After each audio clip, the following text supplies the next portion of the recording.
परिवार का दुख बांटते हैं और जो घटना हुई है वो शॉकिंग थी सबके लिए, पूरे परिवार के लिए और आम जनता के लिए। और तब बहुत ज्यादा शॉकिंग है कि मुख्तार अंसारी ने खुद कहा कि उसको जहर दिया जा रहा है और वही बात सामने आई। हमें उम्मीद है कि सरकार सच्चाई सामने लाएगी और परिवार को न्याय मिलेगा।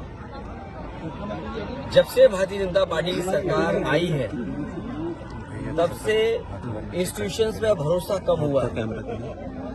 हमने आपने उत्तर प्रदेश में देखा है लोग अपने न्याय के लिए आत्मदाह तक कर रहे हैं, तहसीलों में जान गई है, मुख्यमंत्री आवास तक लोग गए हैं और जाकर के आत्मदाह किया है। मुख्यमंत्री आवास हो, मुख्यमंत्री के ऑफिस हो, जेलों में जान गई, थानों में, अस्पतालों में और कस्टोडियल डेथ में उत्तर प्रदेश लगातार आगे बढ़ता चला जा रहा है। आखिरकार सरकार क्या चाहती है और सरकार का काम करने का तरीका क्या है?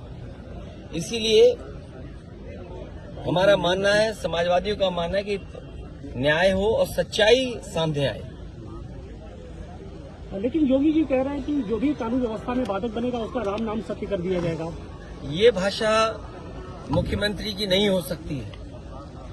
इंस्टीट्यूशंस हैं, कोर्ट है, थाना है, तहसील है, वहां न्याय मिलेगा। ये जो भाषा बोली जा रही है, ये भाषा इसलिए बोली जा रही है कि वो वोट चाहते हैं, क्योंकि विकास किया नहीं, काम किया नहीं, महंगाई है, बेरोजगारी है, किसान की दुख तकलीफ दूर नहीं हुआ, आय बढ़ी नहीं। किसान के सामने किस मुंह जाएगी सरकार? नौजवानों को जो नौकरी छीन ली, पेपर लीक हुए, क्या आपको नहीं दिखाई दे रहा कि इन घटनाओं से लाभ लेने के लिए सरकार कर रही है या सरकार घटना करा रही है जिससे लाभ ले लें? क्योंकि उनके पास बेरोजगारी का सवाल जो खड़ा है उसका जवाब नहीं है। क्या पेपर लीक नहीं हुए? कोई सरकार ये बता दे इतने पेपर लीक हुए हो? 1, 2, 3, 4 पेपर नहीं, 9, 10 पेपर लीक हुए कि नौजवानों को क्या जवाब दोगे आप? मैं इनके भाषण सुन रहा हूँ, पेपर लीक पर क्या बोल रहे हैं, बेरोजगारी पे क्या बोल रहे हैं, अग्निवीर का जवाब क्या है इनके पास? इसलिए जानबूझ करके सरकार समाज में खाई बनी रहे। जाति धर्म परिणाम ये था कि इतनी बार वो विधायक चुने गए। जो व्यक्ति इतने वर्षों जेल रहा हो उसके बाद भी जनता जिता रही हो, तो इसका मतलब परिवार और उस व्यक्ति ने जनता के बीच में रहकर के उसका दुख दर्द बांटा है। और मैं समझता हूँ पत्रकार साथी जो सवाल पूछ रहे हैं, वो सोशल मीडिया का जमाना है, आज वो तमाम स्टोरीज वहां पर हैं कि किस तरीके से परिवार ने लोगों के बीच काम किया, उनके दुख दर्द में शामिल रहे हैं। लोकतंत्र में जो जनता का दुख दर्द नहीं बांटता, दुख दर्द में नहीं खड़ा होता, उसके साथ जनता भी नहीं खड़ी होती है।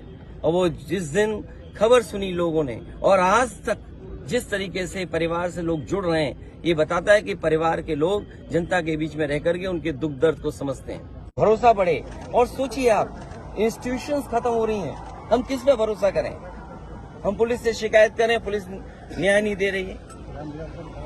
हम किसी अधिकारी से बात करें, अधिकारी न्याय जनता को नहीं दे रहा है। तो इन इंस्टीट्यूशंस को खत्म किया, ये आरोप कोई हम लोग नहीं लगा रहे हैं। क्या आपने नहीं पढ़ा कि गवर्नर रहे जम्मू कश्मीर के, उन्होंने कहा ये आखिरी चुनाव डेमोक्रेसी का, अपने बोर्ड से बचा लो। अगर बोर्ड से डेमोक्रेसी नहीं बची तो डेमोक्रेसी हमेशा हमेशा के लिए खत्म हो जाएगी। इसीलिए इंस्टीट्यूशंस को खत्म कर रहे हैं। हम किस पे भरोसा करें?